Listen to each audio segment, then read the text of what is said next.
La Feria Internacional del Libro del Palacio de Minería les da la más cordial de las bienvenidas. Les recordamos al público asistente apagar o mantener en vibración celulares, radio, localizadores o cualquier dispositivo que pueda distraer al público e interrumpir a los ponentes. Les pedimos de la manera más atenta no ingresar con alimentos, gomas de mascar y bebidas al auditorio. De antemano agradecemos su colaboración. Que disfruten la presentación.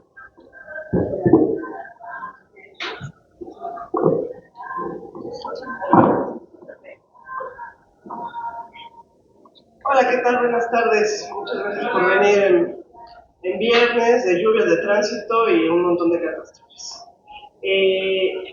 Yo soy Blanca López, soy la responsable del programa de investigación de UAM Azcapotzalco que se llama Cultura Lúdica y Humanidades Digitales. Y pues el libro que vienen a ver hoy, no sé si lo hacen con conocimiento de causa o nada más porque era lo que empezaba esta hora en lo que empieza cualquier otra función. Es videojuegos y cinematografía. Y vendrá a ser la segunda parte de un libro que, por cierto, lo van a encontrar en el stand, sino nada más en las librerías de la UAM, que se llama Videojuegos y Lenguaje.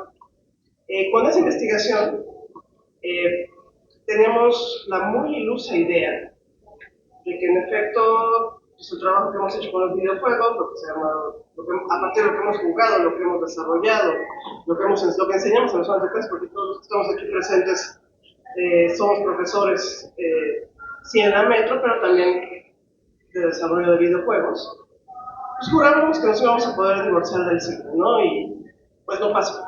No solo no pasó, se concretó en un texto que además, nada más porque le pusimos tope y deadline, pero si no hubiera tenido otros 2 tomos o algo así. Entonces, nos encanta estar aquí el día de hoy. Bueno, esto lo voy a dejar, le voy a ceder la palabra a mis compañeros.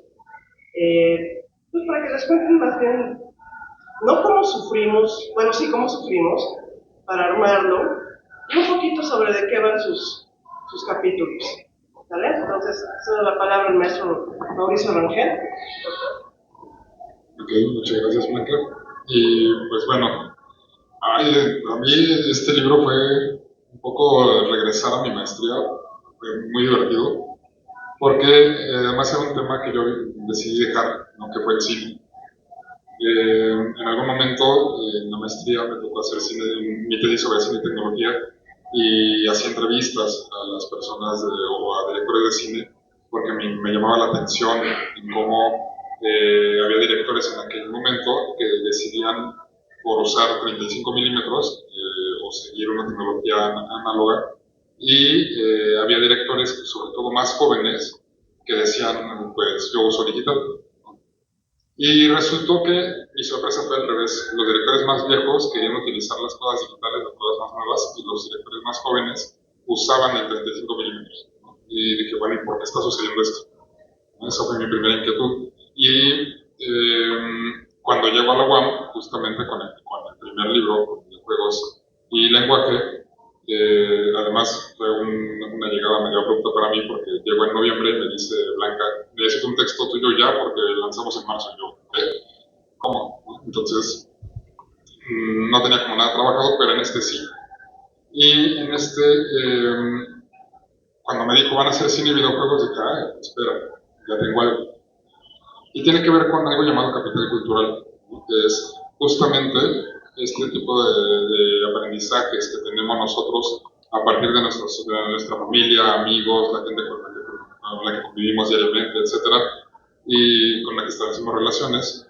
Y eso en el cine también está presente. La gente que hace cine también hace ese tipo de cosas. Entonces, también tiene un lenguaje propio, una forma de hacer las cosas, ciertos amigos, se van a comer a ciertos lugares, etcétera, y sobre todo ven mucho cine. Y en los videojuegos tampoco está excepto, también sucede. Así como alguien que ha vivido toda su vida con su familia que hacían cine, alguien que vive con gente que hace videojuegos, le va a ser más fácil también hacer videojuegos en la vida. Es algo como muy obvio de alguna manera, pero no es tan obvio cuando lo vemos desde la perspectiva de la industria. Y de eso trata un poco mi capítulo en específico. Pues ahora le cedo la palabra al doctor Meritano. Con los dos micrófonos.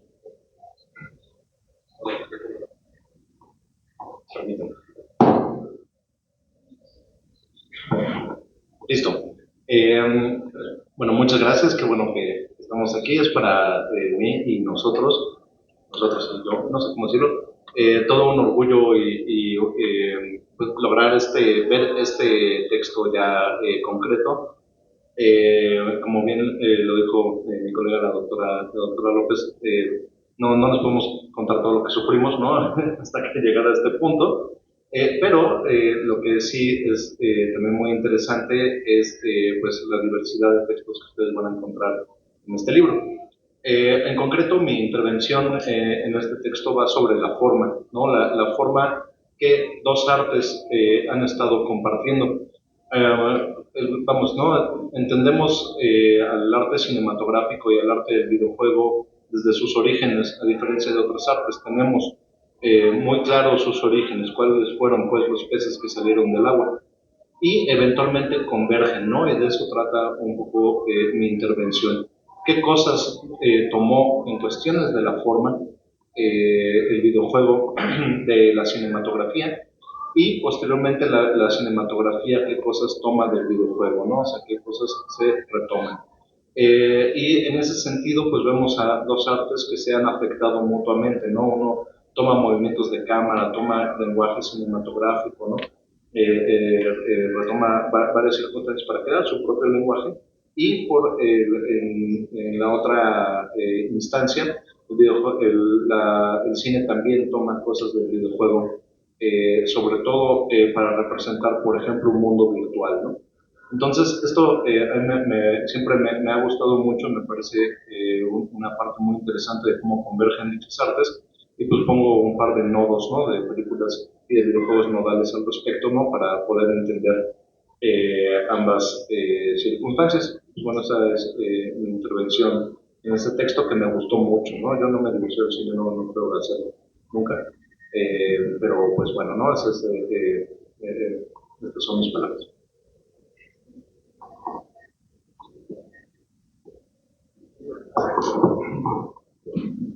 Buenas tardes.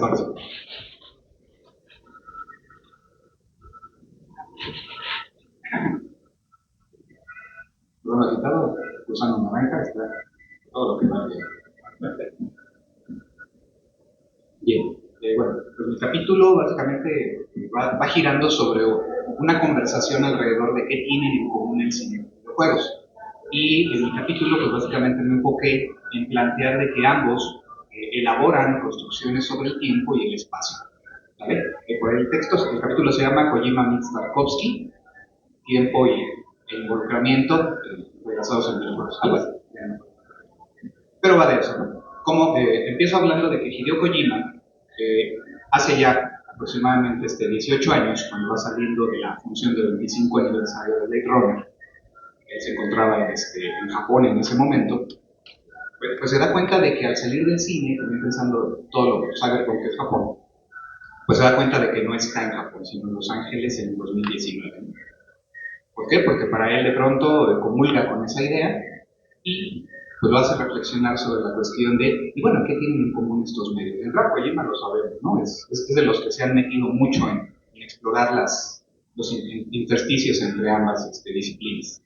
Entonces ahí me lancé a hablar y me apoyé del texto de Tarkovsky, de el tiempo, y pues de ahí empecé a plantear, ¿no? Los videojuegos construyen el tiempo, el cine lo captura, lo registra, ¿sí?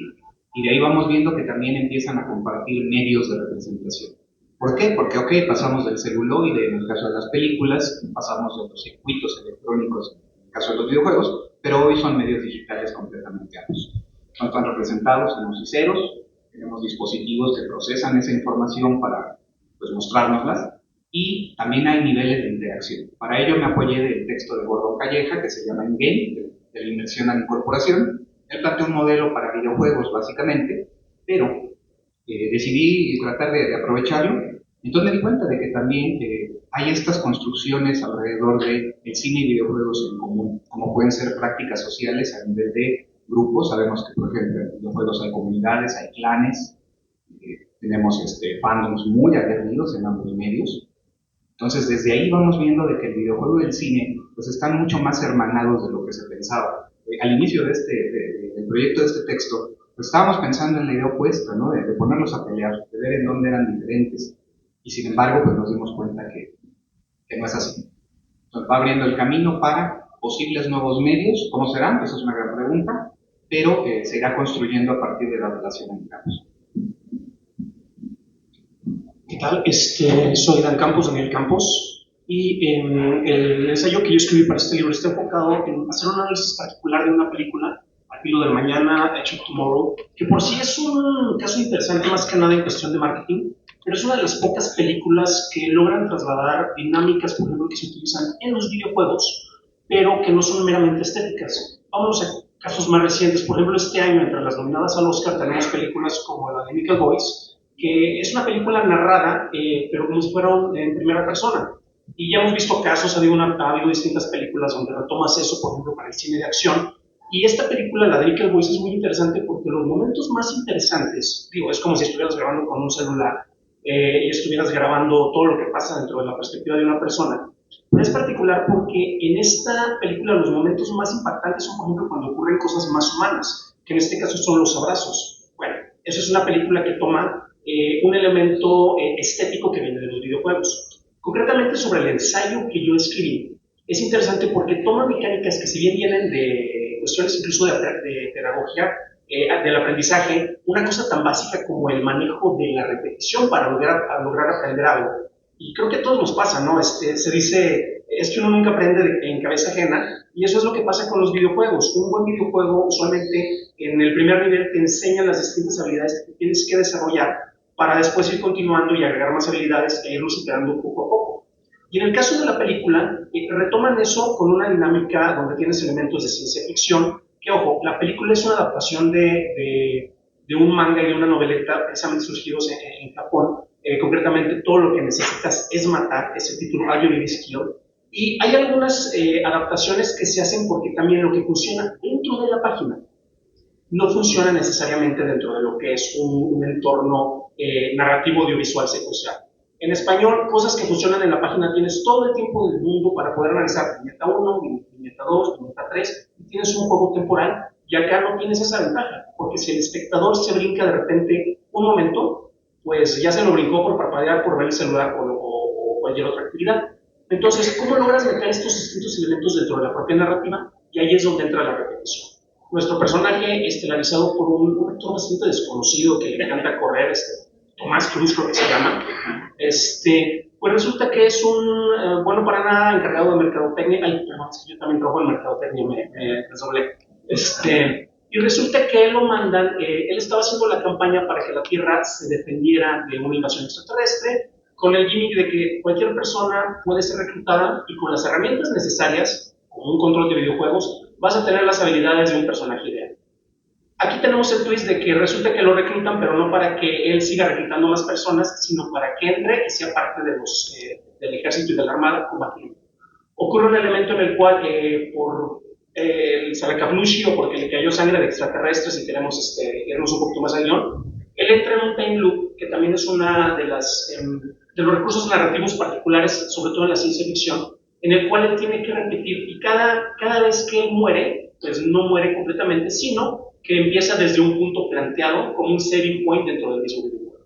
A través de esto tiene que buscar la mejor manera para lograr encontrar el desenlace de la historia donde finalmente tal vez nos pueda salvar, y parte de los vericuetos es cuando se da cuenta de que tal vez él no es ni siquiera el personaje principal, porque él entra después, y aquí es donde se retoman, y es la parte esencial del ensayo, elementos que no son meramente estéticos, sino dentro de la dinámica del videojuego y cómo se pueden trasladar dentro de la historia.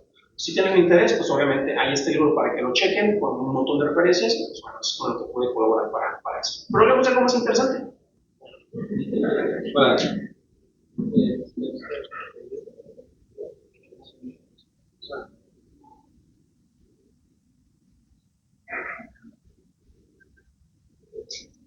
Hola, bueno, mi capítulo se llama Perdidos en la traducción, del cine a los videojuegos y de vuelta.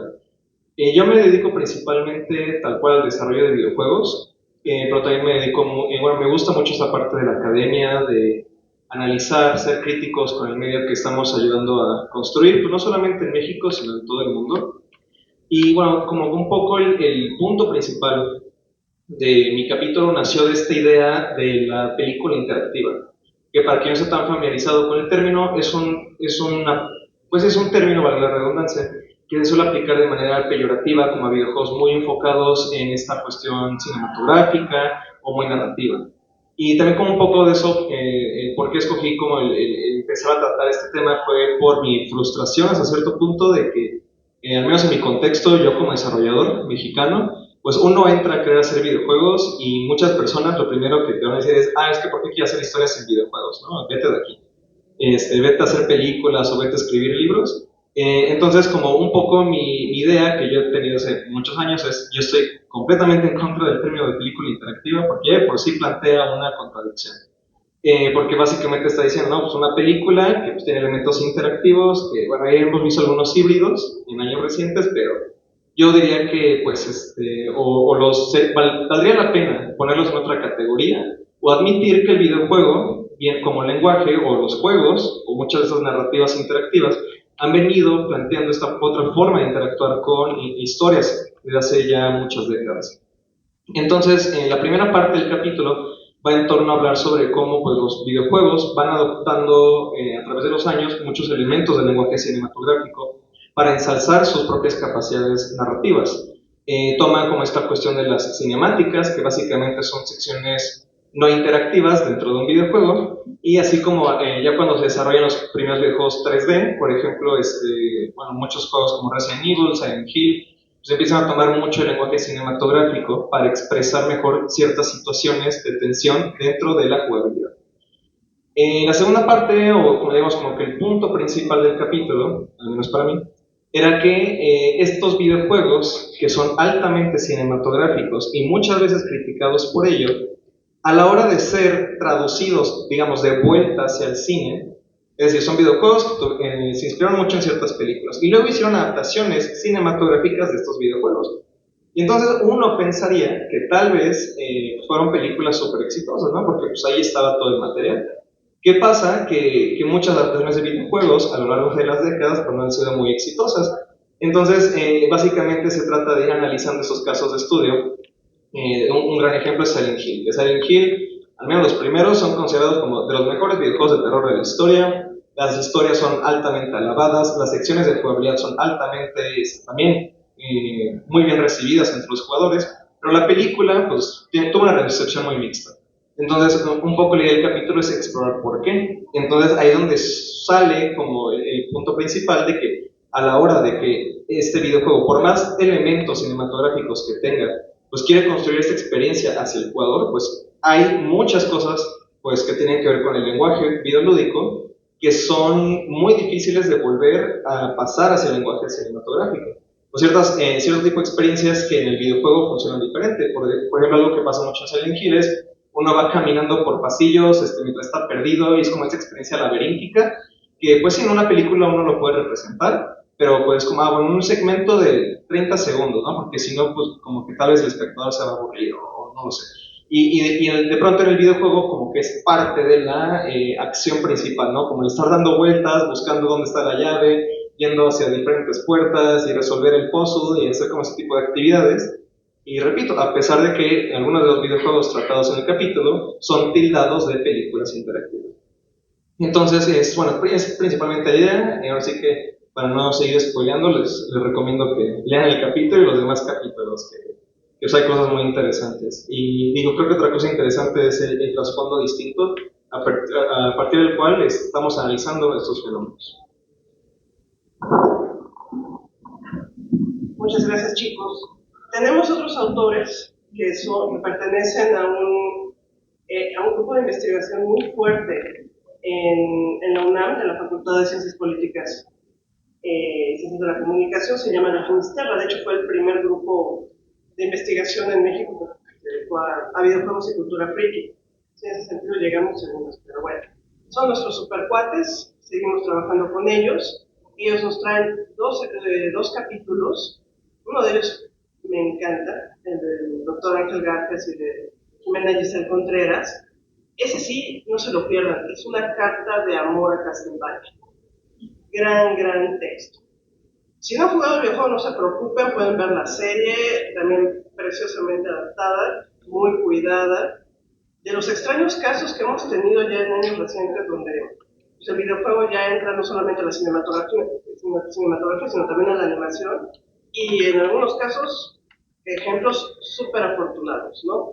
No solamente Castlevania, piensen también en Edge Runners de Cyberpunk 2077, o otra que también es imperdible, Arcane.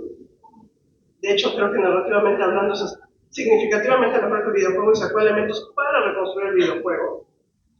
Y casos que ya están en medio, que son intersticiales. Esta película, Grand Theft Hamlet, estrenada el año pasado, ¿se estrena bien movie? No manches, ok, vámonos. Ya se acabó. No, por favor, no me doy comisión ni nada, pero véanla. Par de actores desempleados durante la pandemia montan Hamlet dentro del mundo de Grand Theft Auto y está en algún lugar entre el documental y la actualización y adaptación de Hamlet a los problemas que mucha de la gente que tenemos nosotros en las aulas, chaviza, por muy contemporánea que esté, que les está pegando. Hacen gran aporte en cuanto al lenguaje y en cuanto a la actualización de temas. Vale mucho la pena. También tenemos uno de los capítulos que no hemos mencionado, del doctor Leonel Torres, de la Universidad de Baja California. Tenía que trabajar en Star Wars, ¿no? O sea, no iba a ser un libro de videojuegos y cinematografía, sino sobre Star Wars. Hace un recuento histórico, o sea, pues probablemente sea el videojuego que viene de una serie de películas, es adaptado de la historia. O sea, dentro de los transmedia ni siquiera Star Trek tiene tantas adaptaciones a los videojuegos. Echen uno totalmente. Y bueno, pues para cerrar, así que el cacho de lamento, la verdad es que estamos muy contentos de haber llegado aquí por segunda vez además, y prometemos hacerlo por lo menos por una tercera, si es que se puede, porque lo que sigue, después de que ya superamos videojuegos y lenguaje que vimos, después de que creíamos también que cerrábamos videojuegos y cinematografía, pues también toca regresar a un medio que es de una complejidad brutal y que gracias a que no desaparece estamos todo este edificio hoy aquí durante una semana. Toca explorar el fenómeno literario desde el soporte ideológico, los juegos de texto y el efecto de la literatura, o sea, no el acto de te pongo el texto y lo lees, no, lo que implica la literatura como una especie de juego de ficción, de juego de lenguaje, de juego de imaginación que nos permite vivir mundos hipotéticos y que nos hace hacer ensayos emocionales con respecto a un montón de cosas que en muchos casos ojalá nunca nos toque vivir, en otros casos ojalá tengamos la suerte de que sí ocurra. Es decir, esto es bastante ambicioso, porque queremos todo, que además sea libro electrónico, que tenga minijuegos, porque después de que ya llevamos varios años trabajando juegos, creo que hemos sido muy codos, considerando que es suficiente que la audiencia solamente lea sobre videojuegos y que no les ofrezcamos algo con que jugar también. Creo que hay que dar el siguiente paso. Yo creo que la maestra Alda se va a infartar cuando le diga en cuánto sale ese proyecto, pero bueno, tiempo tenemos. Entonces, pues esperemos sobrevivir para poder lograr una cosa tan ambiciosa. De mientras, tenemos aquí videojuegos y cinematografía, vayan al stand de la web, no es el único texto que hay por ahí, o sea, ahora sí se superrayó la universidad con su stand, está precioso, echen ojo, porque no, yo sé que tenemos una grupo de difusión y luego hay estos que hacen los libros nada más en sus librerías a las que nadie entra, lo aprovechen ahorita, el stand está precioso y trajeron, pero hasta la cocina, entonces vale mucho la pena la producción editorial de la Metro, y aprovechen porque luego atraparlos, se agotan y no volvemos a verlos. Entonces yo creo que es el momento para abrir, que se hagan preguntas, comentarios, quejas y demás, ¿no? Pues vale, quejas sobre todo. Este es el momento, si no callen para siempre.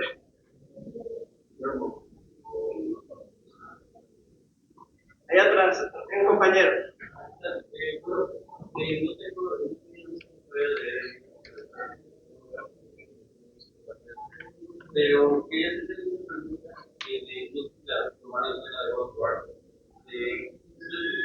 cambiar un poquito de tipo o porque primero era un videojuego de acción y estaba la y luego se convirtió en una narrativa un poco más interesante para avanzar ese tipo de creación. No sé si pudieron abarcar God of War. Mira, God of War te lo jugué, la verdad lo encontré bastante jocoso, pero no me provocó demasiado. Ahora, los cambios que tienen, y no solamente God of War, un montón de juegos se vuelven mucho más cinematográficos. Y por ahí es anunciado Death Stranding en su versión story, o sea, no sé cómo le pongan, pero es una película, ¿no? Ni siquiera demasiado interactiva. Más que un avance del lenguaje generacional, creo que es una manera de ampliar el acceso que muchas personas puedan tener a los videojuegos. Me decía, bueno, ¿por qué ponemos versiones tan narrativas? Bueno, hay cosas que a mí me encantan los juegos narrativos. Pero entonces vi un tuit de Hideo Kojima que decía que había invitado a Miyazaki y que Miyazaki estaba todo orgulloso porque dijo, yo no dentro de los videojuegos. No te preocupes, en esta dificultad te va a encantar y que a Miyazaki le voló la cabeza.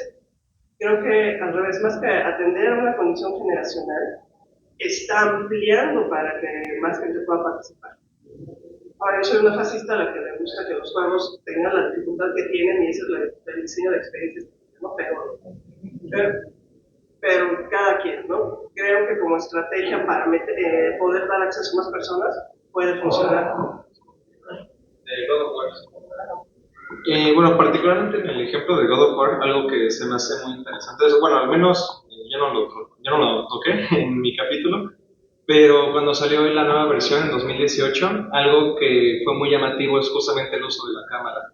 Porque, bueno, si bien muchas personas estaban diciendo, como, es que es como esta toma continua, que, bueno, ahí no me dejará mentir el plano secuencia, pero no me dejará mentir el maestro Rubén de que una vez hablábamos de que, pues técnicamente no es un plano secuencia, porque el momento en que le pones pausas se quiebra, pero algo que sí me acuerdo mucho de los debates en torno a ese juego, que ahorita lo voy a rescatar en el lado del cine, que se enoje God of War, algo que tiene muy interesante es que nos muestra que pues los videojuegos, utilizando el lenguaje cinematográfico, hacen cierto uso de la cámara que una cámara física pues no puede hacer, ¿no? Que no, o sea, esto pues a cierto punto pues, se ve en el cine de animación, ¿no? Pero pues en un juego como God of War hay una parte en donde hay una pelea en la que de pronto como que la cámara atraviesa por el piso y se cuela como por pequeños espacios y como... Entonces es interesante ver cómo en el videojuego se pueden expandir estos como usos de la cámara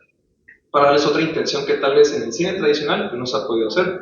Y de vuelta al cine, algo que ha sido muy interesante es que justamente este uso de las cámaras de planos en videojuegos de pronto ha inspirado muchas películas que lo reconocen. Por ejemplo, la última vez que, bueno, en otra presentación hablábamos de 1917, esa película que el director dice, es que yo me inspiré en ver Red Dead Redemption. O sea, que él estaba viendo a su hijo jugar Red Dead Redemption y le llamó mucho la atención la cámara sobre el hombro. Y la forma en la que justamente dice, oye, es que es una cámara que nunca se interrumpe y bla, bla, bla, bla, bla, bla. Entonces, eso me inspiró a la forma en la que está dirigido en 1917. Entonces, un poco la idea de esto es, pues, vamos viendo a nuevos directores de cine llegar a hacer producciones que crecieron con los videojuegos. Esto nos está llevando como también nuevas formas de visualizar cine, o sea, formas en las que ellos están inspirados por, pues, formas en las que los videojuegos abarcan estas cuestiones visuales. Un comentario nada más y tal vez para que me reclamen los compañeros, ¿a qué nos referimos cuando hablamos de lenguaje cinematográfico? Porque recordemos que es una forma muy fácil de decir algo sin decir nada. Pati Chapoy decía que Emilia Pérez era una joya cinematográfica o algo así, y fue más por el chayote que le pagaron que porque haya visto la película, pero es otra cuestión. Y la cuestión es, el lenguaje de los videojuegos es una evolución, es el lenguaje narrativo, secuencial. Podríamos decir que en cierto sentido viene derivado tal vez del cine, el cine viene derivado de las fotografías vienen derivadas del teatro, el teatro viene derivado del texto y así podemos irnos para allá. Y lo que yo plantearía tal vez, y que se ha explotado como bien mencionaron los compañeros, es que más que hablar de un lenguaje cinematográfico visual, que muchas veces uno dice, no, sí, el plano secuencia, una joya cenital, en computadora tú puedes hacer algo que no podías hacer con una cámara normal. Reten a Michael Bay, que con los drones se reinventó, y la película de Ambulance, o la ambulancia de Los Ángeles, hace unas tomas loquísimas que él está reinventando un lenguaje cinematográfico. Pero ¿qué carajos es en este caso el lenguaje cinematográfico? El tener la capacidad para que lo que estés mostrando, sin importar el idioma, si es texto, si es algo fijo como una página, o si es algo en movimiento o algo interactivo donde tú tomas las decisiones, tiene una historia que atrapa al espectador o al participante. Entonces, yo creo que va un poquito más para allá, pero no sé si está bien o estoy divagando. A ver. Bueno, creo que también hay que, en ese caso en específico, hay que tomar en cuenta la cuestión generacional. La forma de contar historias ya no es igual, y de hecho lo vemos. O sea, yo le digo a mis amigos, ven una película de hace 30 años y puede parecerles muy aburrida. Si no estamos acostumbrados a ver cine de hace 30 años. Porque el cine actual también tiene como un ritmo mucho más ágil, ¿no? Los medios contemporáneos tienen un medio mucho más ágil, por lo regular, no todos, pero por lo regular. Y en ese sentido también, yo lo viví con Final Fantasy VI, por ejemplo. ¿No? Final Fantasy VI cuando sale es un RPG que es por turnos, bueno, 6 bits, muy limitado, que tiene una ópera dentro del juego, ¿no? Y que además no la pueden representar tal cual como una ópera formal, pero está representada y está muy bien hecha, ¿no? A su manera y al nivel tecnológico que pudieron. Años después, en PlayStation me acuerdo que salió una nueva versión de Final Fantasy VI con cinemáticos de algunos de los elementos del juego. Y había mucha gente que le gustaba jugar ese juego específicamente para ver las cinemáticas, ¿no? E incluso conocí gente que se pirateaba los discos, los analizaba así como los piratas de aquí de Tepito, que los revisaba archivo por archivo y los descargaba en sus compos y demás para bajar las cinemáticas, ¿no? Y sobre todo la cinemática de la ópera, que era preciosa.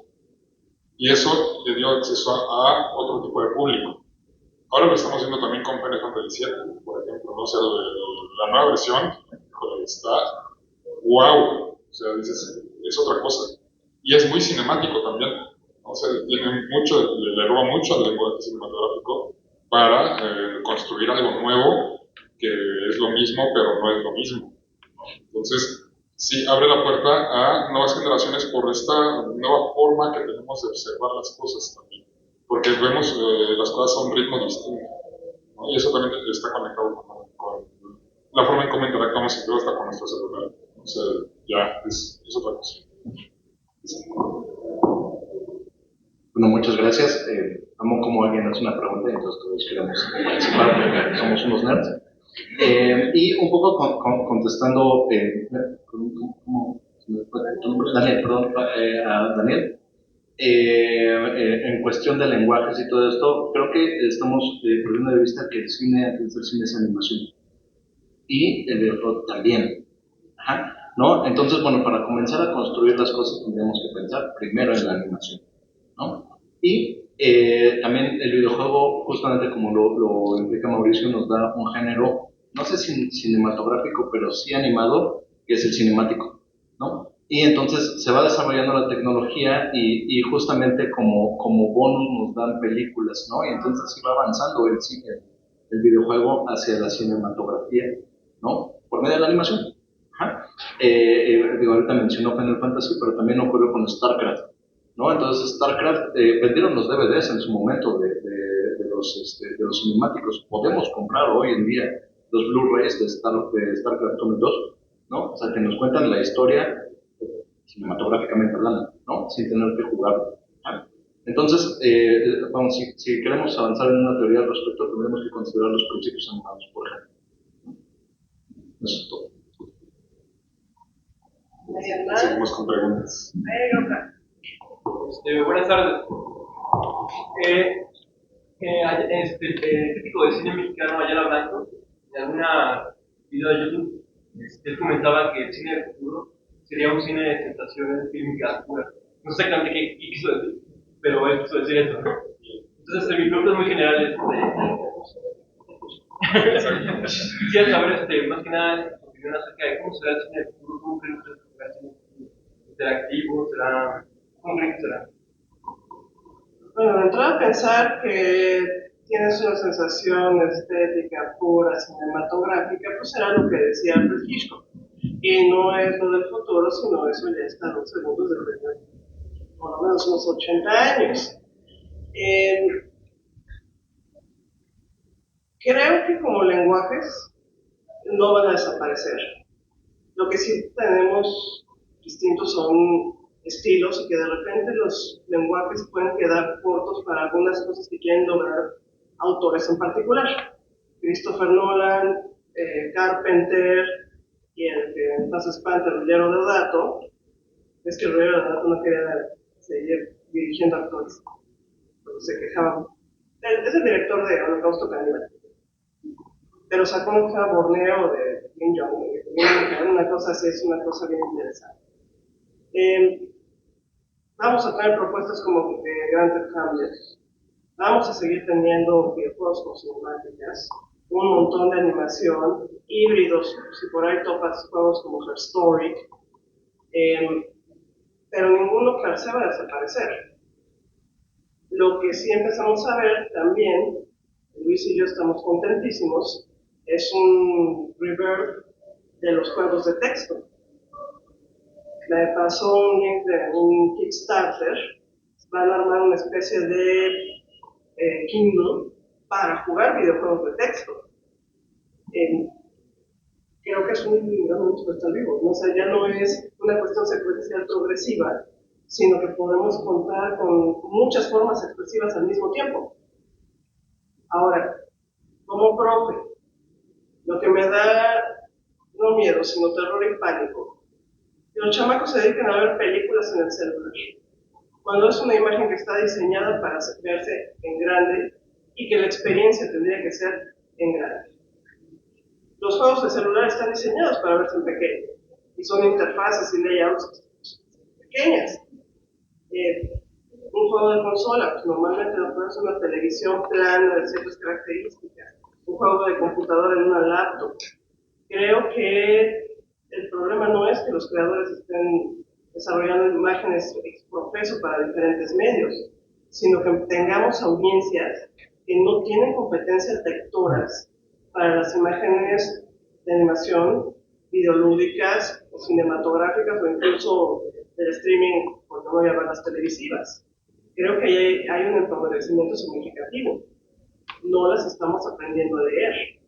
Y creo que se están perdiendo mucho de lo que es la experiencia estética, de lo que pueden ofrecer estos medios, no solamente por el disfrute, sino por la cuestión discursiva, por la agencia política, social, económica que muestran sus producciones culturales. Y en el momento que no aprenden a leerlas, pues bueno, nada más las estoy viendo aquí chiquitas, pero pues entre ellos se ve un meme de Chimps, no hay demasiada diferencia. Y eso como profe sí me aterra. ¿Cómo es posible que queramos ver películas, series de televisión en el celular cuando esas imágenes están pensadas a verse más grandes? Igual con los juegos. Hay juegos que son pequeñitos. Nuestro Tetris en el celular está increíble. Y otro montón de juegos también para celular. Pero yo me pongo a pensar justamente en Red Dead Redemption o en, por ejemplo, los últimos Assassin's Creed. No, o sea, con el trabajo paisajístico que tienen, que tendríamos que ver en postal, creo que es un desperdicio de recursos. Ay, tenemos una pregunta. Complementando, perdón, rápidamente. También este comentario pues es un poquito desde la inocencia, porque no es nada nuevo la exploración de medios a través de otros medios. Me viene a la mente la novela de Aldous Huxley, Un Mundo Feliz, donde precisamente ya la gente estaba hablando, los alfas, los betas, todos los que iban al cine y el órgano de sensaciones, y ya estaban hablando, ¿no? De que podías tocar en tu butaca y sentir los pelos de la alfombra de oso, porque había una escena ahí que involucraba una alfombra con una piel de oso, ¿no? Nos vamos a Star Trek, precisamente la famosa cubierta, ¿no? Estamos hablando de la serie de los 60. Y entonces ya tenemos ahí un ejemplo de lo que sería un dispositivo que estaría proyectando pues básicamente era la idea del holograma. Lo podemos asociar ahora a la realidad virtual y el hecho de que ya está bastante accesible, pues está consiguiendo equipos por alrededor de 10,000 pesos o un poco menos, y que pues ya te ponen adentro de videos. YouTube ya tiene la funcionalidad de 360, pues si lo ves en un visor de realidad virtual, literalmente te sientes dentro del espacio. Entonces vas creando ese tipo de experiencias y como lo ha planteado la doctora Blanca, o sea, esto va a ocurrir muy pronto. En nueva tecnología, pues, buena pregunta, porque muchas están ahorita a nivel de sector industrial.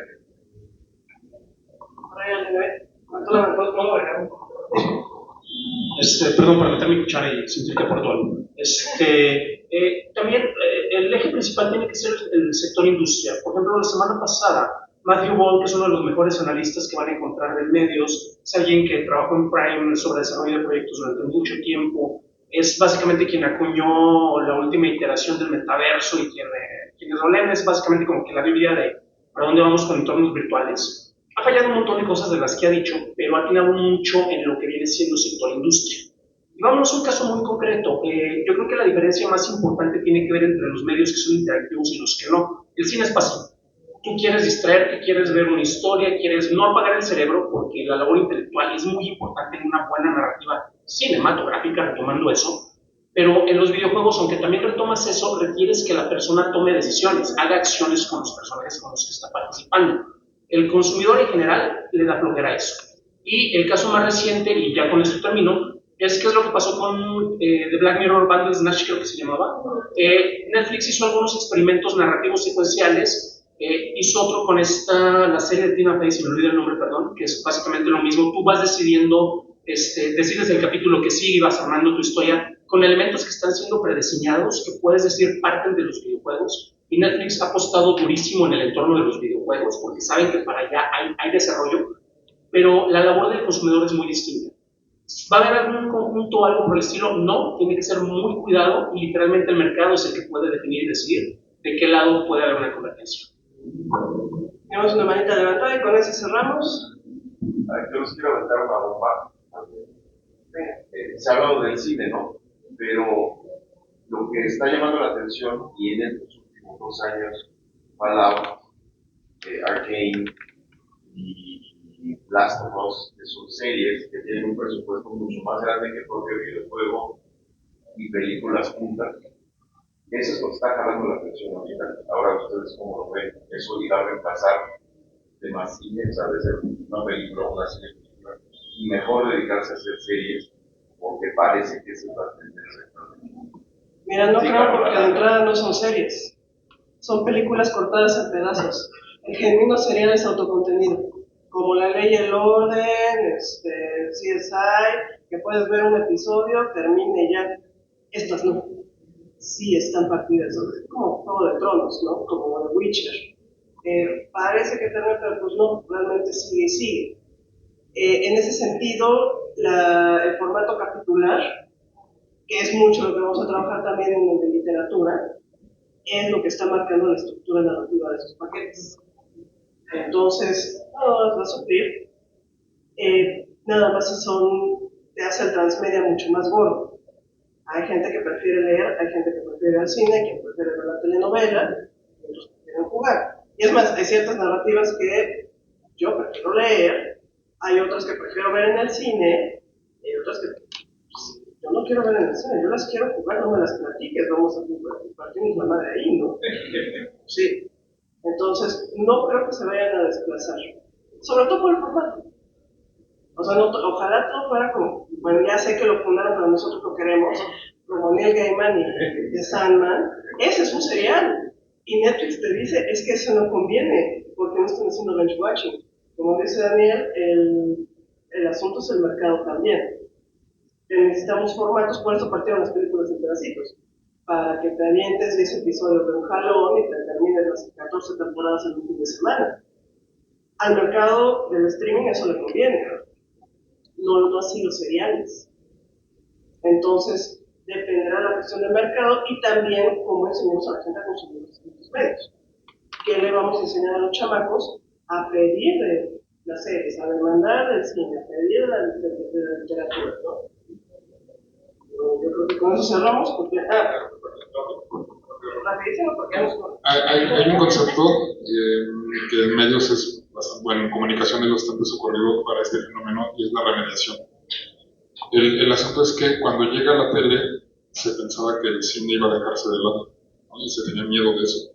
Y decían, y la radio, ¿no? La radio va a desaparecer y el cine va a desaparecer. Y ahí siguen. Y seguirán. Cada vez que llega un nuevo medio, los medios que, digamos, que ya habían salido antes, se remedian. O sea, empiezan a generar otro tipo de contenido para otro tipo de público, tal vez, o de otras maneras. Y, por ejemplo, la radio en México en el 85 tuvo un papel muy fuerte, ¿no? Por el terremoto y demás. Tuvo una remediación muy fuerte y ahora es uno de los medios sociales más importantes. Toda persona que tiene un coche tiene radio, escucha radio. Y dicen que es el medio reina de la mañana. Entonces no ha desaparecido. Y lo mismo va a pasar con el cine y con los videojuegos. No van a desaparecer, se van a remediar. Van a tener otra forma en el futuro, cuál, quién sabe, pero seguramente iban a estar. Sí, una cosa rápida es, más que sea un desplazamiento, yo como lo veo es que hay muchos videojuegos que más bien se prestan más a la longitud y formato de una serie que lo que pasaba con una película, porque hay muchos videojuegos que tienen esta concepción, son narrativas que tienden a ser muy largas. Por ejemplo, eso me pasó mucho con amigos que ellos veían muchas películas, casi no jugaban videojuegos, y yo les decía, uy, es que este videojuego está buenísimo, y ahí ya lo estoy terminando, y me dice, ay, ¿cómo cuánto te tardaste? Y digo, es que dura como 50 horas, ¿no? Y es como, y son las primeras 10 horas son la introducción, y el final del juego son como 5 horas seguidas, ¿no? Y entonces como que le rompe la cabeza porque en una película es muy distinto, pero entonces a qué se parece, se quiso un poco más entre comillas a una serie. Entonces, por ejemplo, una serie como The Last of Us, así que si bien la producción es más como una película cortada en cachitos, pues tiene más tiempo para elaborar la historia del videojuego, que en el videojuego son como 14 horas aproximadamente. Y ni hablar de videojuegos como Yakuza, que son de mundo abierto, en el que, por ejemplo, te echas como entre 40 y 50 horas, y lo que pasa ahí es que tienes muchas misiones secundarias. Entonces, esas misiones secundarias corresponden más como, por ejemplo, a tramas secundarias en una serie de televisión, y por eso creo que por eso tiene mucho está teniendo este auge en las series. Bueno, pues muchas gracias. La presentación que sigue es del CCHero Film Fest. Por cierto, el primer festival de cine en México que tuvo un espacio para los videojuegos hace 10 años. Entonces, son de la banda. Es de echarles porras. Muchas gracias.